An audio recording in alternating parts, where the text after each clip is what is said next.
Good morning, नमस्कार, जय हिंद। आज हम क्लास 11th के चैप्टर नंबर 10 को डिस्कस करने वाले हैं, स्ट्रेट लाइन। काफ़ी अच्छा चैप्टर है और काफ़ी इन्फॉर्मेटिव भी। और सबसे ज़रूरी चीज़, ये वाला चैप्टर क्लास 12th में आपके बहुत ज़्यादा काम रहने वाला है। यानी लगभग कई चैप्टर्स ऐसे हैं, 2 से 3 चैप्टर्स होंगे क्लास 12th में जिनमें कि यूज़ होता है, और चैप्टर नंबर 6 में तो बहुत ज़्यादा यूज़ होगा क्लास 12th में। So a lot to know, a lot to discuss as always. So let's begin. Straight line. Straight line को अगर मैं हिंदी में ट्रांसलेट करूं तो ये हो जाएगा एक सीधी रेखा। आप लोगों को वैसे भी नाम से ही समझ में आ गया होगा। यानी अगर कोई भी एक सिंपल लाइन है तो इसके अंदर क्या क्या प्रॉपर्टी हैं। आप कहोगे कि सर लाइन भी तो स्ट्रेट लाइन ही रहती है। नहीं, एक और लाइन होती है जो जनरली कर्व होते हैं, इनको भी हम लाइन ही मानते हैं। ठीक, तो ये जो हमारी स्ट्रेट लाइन है, इसकी अगर हम बात करें, इसके बारे में हम यहां पर डिस्कस करेंगे। ठीक, ये जो लाइन है क्लास 10th में भी आप लोगों ने देखी होगी, एक लीनियर इक्वेशन से रिप्रेजेंट करी जाती है। इसका इक्वेशन किसी इस फॉर्म में होगा, ax + by + c = 0। 10th class में चैप्टर नंबर 3 है linear equation in two variable, वहां पर आप लोगों ने इसको देखा होगा। वहां पर इसको एक लीनियर इक्वेशन बोला जाता है। क्यों? क्योंकि इसका जो ग्राफिकल रिप्रेजेंटेशन है वो क्या होता है, लाइन। लेकिन यहां पर हम इन सारी चीजों को डिस्कस नहीं करेंगे। क्लास 11th में लाइन से जुड़ा हुआ जो सबसे पहला टॉपिक है, उस टॉपिक का नाम क्या है, slope of a line. Slope of a line. हमें यह जानना जरूरी है सबसे पहले कि स्लोप होता क्या है। स्लोप है एक बहुत सामान्य सी चीज। ये हमारा क्वाड्रेंट है, या फिर कहें ये हमारे 4 क्वाड्रेंट हैं, और ये हमारा कार्टेशियन प्लेन है। ठीक, ये हमारा एक्स एक्सिस और ये हमारा वाई एक्सिस। कोई भी जो लाइन होगी वो कहीं ना कहीं से तो पास होगी। मान लीजिए ये लाइन ऐसे पास हो जाती है। इस लाइन का जो नाम है वो हमने रख लिया एल। ठीक, ये एक्स एक्सिस की पॉजिटिव डायरेक्शन के साथ कुछ ना कुछ एंगल बनाएगी। मान लीजिए ये एंगल बना रही है कितना, थीटा। तो यहां पर जो tan थीटा की वैल्यू होगी उसी को हम क्या कहेंगे, स्लोप। स्लोप बराबर क्या हो गया, tan थीटा। आप कहोगे कि सर ये स्लोप सीधा tan थीटा आपने लिख दिया, कुछ डेफिनेशन तो होगी इसकी। तो इसका जवाब है हाँ, डेफिनेशन है, लेकिन डेफिनेशन भी यही है जो मैंने आपको बता दी। एक बार डेफिनेशन आपको बोल के बता देता हूं तो आइडिया थोड़ा सा क्लियर हो जाएगा। If any line L make angle theta with positive direction of x-axis, repeat कर रहा हूं, if any line L makes angle theta with positive direction of x-axis, then slope is tan theta. Slope क्या होगा, tan theta। यानी जो मैंने line लिखी है यहां पे, slope is equal to tan theta, दरअसल डेफिनेशन में भी यही है और कुछ नहीं। अब इस चीज को मैं थोड़ा सा समझा देता हूं 1-2 एग्जाम्पल लेके, ताकि आपको बिल्कुल दिमाग में जाके बात समझ में आ जाए कि सर होता क्या है स्लोप। मान लीजिए ये हमारा एक्स एक्सिस है। ठीक, वाई एक्सिस में नहीं बना रहा हूं। ठीक है, मान लीजिए वाई एक्सिस कहीं पर यहां है। अब एक लाइन है, मान लीजिए ये L1, यहां पर ये एंगल बन रहा है 60 डिग्री। तो इसका स्लोप क्या होगा, इस वाली लाइन का स्लोप होगा = tan थीटा कितना है, 60, tan 60। आंसर आ जाएगा √3। कोई दूसरी लाइन है, मान लीजिए ये लाइन ऐसे निकल गई, एंगल बनाती हुई 45 का, और इस वाली लाइन का नाम हमने रख दिया L2। तो L2 का स्लोप क्या होगा, बराबर tan थीटा। थीटा कितना है, 45। तो इसका स्लोप कितना हो जाएगा, 1। कोई एक और लाइन है, मान लीजिए कि वो एंगल बनाती हुई चलेगी 30 डिग्री, L3। तो इसका स्लोप क्या होगा, इसका स्लोप को हम क्या कह देंगे, tan 30 = 1/√3। यही इन तीनों लाइन के स्लोप हैं। यहां से आपको एक चीज और समझ लेनी है कि जो हमारा एक्स एक्सिस है, एक्स एक्सिस, उसका स्लोप पता है क्या होता है, स्लोप ऑफ एक्स एक्सिस कितना होगा, = tan थीटा। एक्स एक्सिस का एंगल एक्स एक्सिस के साथ कितना बनेगा, 0। तो आंसर आ जाएगा tan 0, और ये सॉल्व होने के बाद कितना आएगा, 0। यानी एक्स एक्सिस का स्लोप क्या होता है, 0। अब आप कहोगे कि सर वाई एक्सिस का स्लोप क्या होता है, तो देखिए slope of Y axis, slope of Y axis, slope को बेटा m से रिप्रेजेंट करते हैं, m = tan थीटा।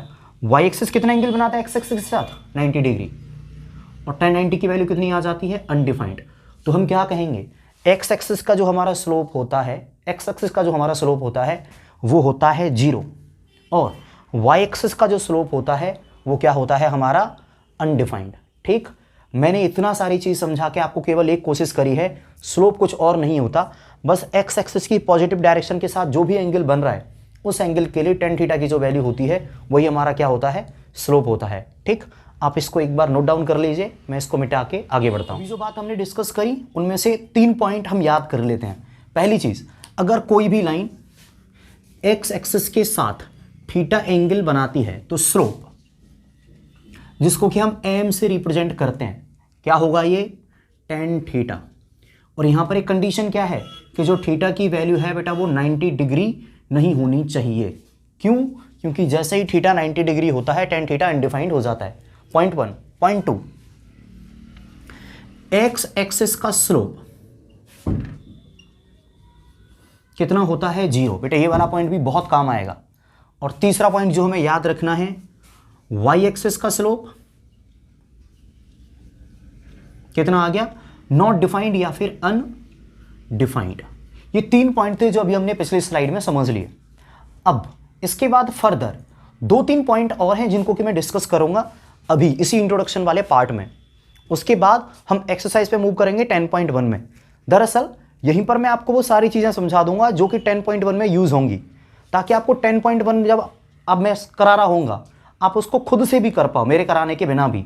ठीक, हालांकि हम हर एक क्वेश्चन डिस्कस करेंगे, लेकिन 10.1 में यूज़ होने वाले हर एक फॉर्मूला, हर एक कंसेप्ट हम एक्सरसाइज को शुरू होने से पहले ही देख लेंगे। ठीक, इसको मिटा के हम आगे बढ़ते हैं और उन सारे पॉइंट को एक बार देख लेते हैं कि एक्सरसाइज 10.1 में क्या क्या यूज़ होने वाला है। ठीक है, पिछली स्लाइड में हमने देखा था कि अगर किसी भी लाइन का एक्स एक्सिस के साथ अगर हमें एंगल थीटा दे रखा है, उस केस में स्लोप क्या हो जाता था, टेन थीटा। लेकिन अगर कोई भी लाइन है, हमें यह दे रखा है कि ये जो लाइन है 2 पॉइंट से पास होती है, एक के कोऑर्डिनेट क्या है x1 y1 और दूसरे के कोऑर्डिनेट क्या है x2 y2। उस केस में अगर हमें उस लाइन का स्लोप निकालना हो तो कैसे निकालें, इसलिए यहां पे पॉइंट क्या लिखा हुआ है, slope of a line passing through 2 point x1 y1 and x2 y2। मान लीजिए कोई भी एक लाइन है, ये कहां से पास हो रही है, एक पॉइंट के कोऑर्डिनेट है x1 y1 और दूसरे पॉइंट के कोऑर्डिनेट है x2 y2। तो देखो इस वाली लाइन का स्लोप क्या होगा, अगर मैं इसको नाम रख लूं ए बी, तो स्लोप ऑफ ए बी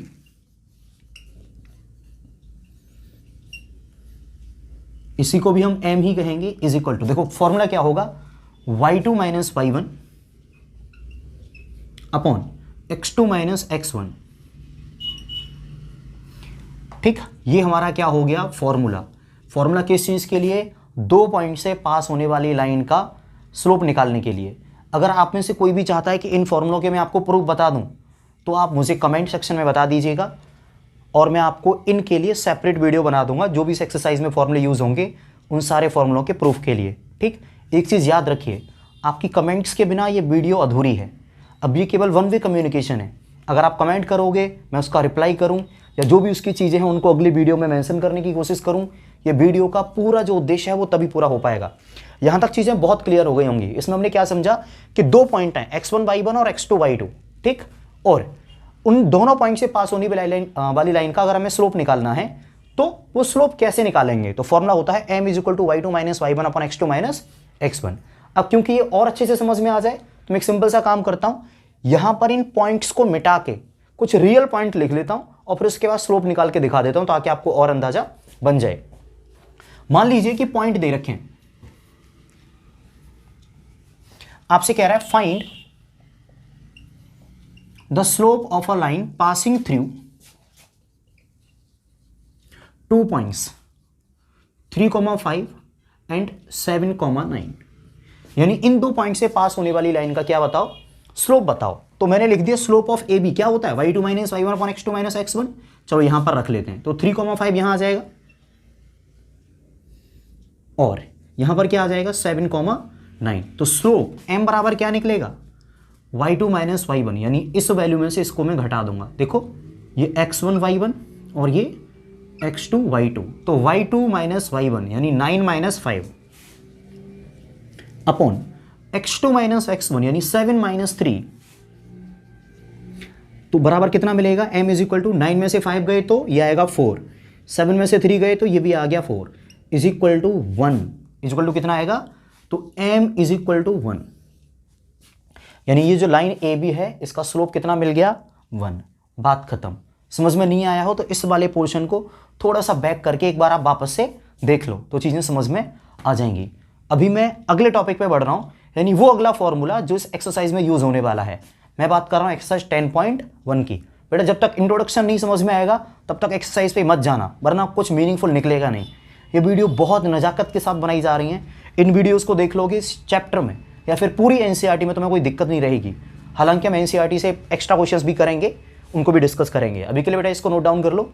मैं वीडियो को पॉज करके इसको स्वाइप करता हूँ, अगले टॉपिक पे चलो। टॉपिक को और देख लेते हैं, ये भी काफ़ी इंपॉर्टेंट है। क्या कहता है? Slope of 2 perpendicular lines. मतलब अगर कोई 2 परपेंडिकुलर लाइन है तो उनके स्लोप के बीच में क्या रिलेशन होगा, देखते हैं। जैसा कि हम हमेशा बनाते हैं, ये हमारा क्वाड्रेंट बना लिया हमने, या कार्टेशियन प्लेन बना लिया। ये कोई भी एक लाइन है, ठीक है, नाम दे देते हैं चलो इसको L1।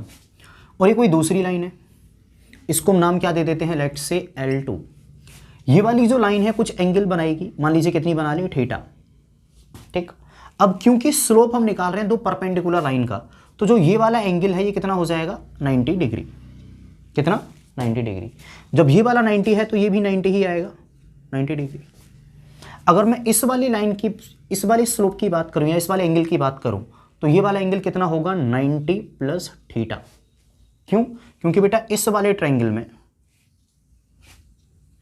ये वाला एक एक्सटीरियर एंगल है जो इंटीरियर एंगल के सम के बराबर होता है। तो 90 प्लस थीटा बराबर कितना हो जाएगा, 90 प्लस थीटा। ठीक, अब मैं काम करता हूं, स्लोप निकालता हूं L1 का। स्लोप ऑफ L1, जो L1 लाइन है इसका स्लोप निकालता हूं और इसको मैं नाम दे देता हूं M1। कितना आ जाएगा, tan थीटा। कोई इश्यू नहीं, थीटा एंगल है, tan थीटा आ जाएगा। अब मैं बात करता हूं किसकी, स्लोप ऑफ L2। जो दूसरी वाली लाइन है बेटा इसके स्लोप की बात करता हूं तो ये कितना मिलेगा, इसका मैंने नाम रख लिया M2। तो ये कितना आएगा, tan, ये वाला एंगल कितना है, 90 plus theta, tan 90 plus theta. अब इसका जो स्लोप आएगा वो जरा देखिए ध्यान से, क्या आएगा, tan 90 प्लस थीटा। अगर आप लोगों ने बेसिक्स भी पढ़े हैं थोड़े बहुत ट्रिग्नोमेट्री के, तो 90 प्लस थीटा होने पर फॉर्मूला क्या बनता है, tan 90 plus theta is equal to minus का कॉट थीटा। तो माइनस का कॉट थीटा, ये हमें मिल गया एक दूसरा, इक्वेशन नंबर 1 और इक्वेशन नंबर 2। अगर तुम M1 और M2 का मल्टीपल करोगे, M1 इंटू M2 बराबर कितना मिलेगा, tan थीटा इंटू माइनस का कॉट थीटा। हम सभी जानते हैं कि जो कॉट थीटा है वो 1/tan थीटा के बराबर होता है, तो ये तो tan थीटा है ही। ये कितना मिलेगा, माइनस का 1/tan थीटा, और tan थीटा कट जाएगा। और ये वैल्यू किसकी है, M1 डॉट M2 की। यानी हमें जो रिजल्ट यहाँ से मिला वो क्या है, M1 dot M2 is equal to minus का 1। यानी अगर कोई भी दो लाइन आपस में परपेंडिकुलर हैं तो उनके स्लोप का प्रोडक्ट क्या आएगा, माइनस का 1। मैं फिर से रिपीट कर रहा हूँ, if any two lines are parallel और उन दोनों का एक का स्लोप M1 है और दूसरे का स्लोप M2 है, तो M1 dot M2 is equal to कितना आने वाला है, माइनस का 1। ठीक, चलिए आगे बढ़ते हैं, इसको आप नोट डाउन करो। नेक्स्ट टॉपिक है जो इस एक्सरसाइज में यूज होगा वो क्या है, angle between two line having slope M1 and M2। यानी कोई भी दो लाइन है, मान लीजिए कि ये लाइन है L1 और ये वाली लाइन है L2। ठीक, जो L1 लाइन है इसका हमें स्लोप दे रखा है, मान लीजिए इसका स्लोप कितना है, M1। और जो दूसरी वाली लाइन है L2, इसका स्लोप हमने क्या मान लिया, M2। इस वाले केस में इनके बीच का एंगल निकलेगा ये वाला थीटा। आप कहोगे सर ये वाला भी तो इनके बीच का ही होगा, हाँ, एक ही फॉर्मूले से दोनों निकल आएंगे। ठीक, कोई दिक्कत वाली बात नहीं है। तो बेटा यहां पर एक फॉर्मूला काम करेगा, tan theta is equal to M2 minus M1 upon 1 plus M1 dot M2। ये एक फॉर्मूला है, ये कहाँ काम करता है, कोई भी दो लाइन है, ये हम वही बना लेते हैं अपनी कार्टेशियन प्लेन। ये हमारी एक लाइन थी L1, दूसरी वाली लाइन थी L2, इन दोनों के बीच का एंगल क्या बन रहा है, थीटा। तो इन दोनों के बीच के एंगल थीटा को निकालने के लिए हम किस फॉर्मूले की यूज़ करते हैं, tan theta is equal to mod m2 minus m1 upon 1 plus m1 dot m2। ठीक, ये भी आपको क्या करना है, याद कर लेना है। इसका भी क्वेश्चंस भी हैं एनसीईआरटी में, जिनको हम करेंगे तो एक बात समझ में आ जाएगी कि ये क्या और कैसे काम होता है। आप अगर चाहते हो कि मैं इस वाले फॉर्मूले का और जो इससे ठीक पिछले फॉर्मूला बताया था y2 minus y1 upon x2 minus x1, उन दोनों का प्रूफ भी बताऊं तो आप बता दीजिएगा। एक ही वीडियो होगी 15 से 20 मिनट की, ज़्यादा से ज़्यादा, उसमें दोनों फॉर्मूलों का प्रूफ आ जाएगा। बस आपको क्या करना है, कमेंट सेक्शन में बता देना है। तो हमने क्या समझ लिया, दो लाइन है, एक L1 और L2, दोनों के स्लोप दे रखे हैं m1 और m2, तो इनके बीच का एंगल थीटा कैसे निकलेगा, मॉड के अंदर m2 minus m1 upon 1 plus m1 dot m2। ठीक, इसको मैं मिटा रहा हूं। इसके अलावा जो चीजें इस एक्सरसाइज में यूज होने वाली हैं 10.1 में, वो क्या है, उनमें से एक है डिस्टेंस फॉर्मूला और एक है एरिया निकालना ट्रायंगल का। देखो, ये दोनों 10th क्लास के टॉपिक हैं। Distance formula,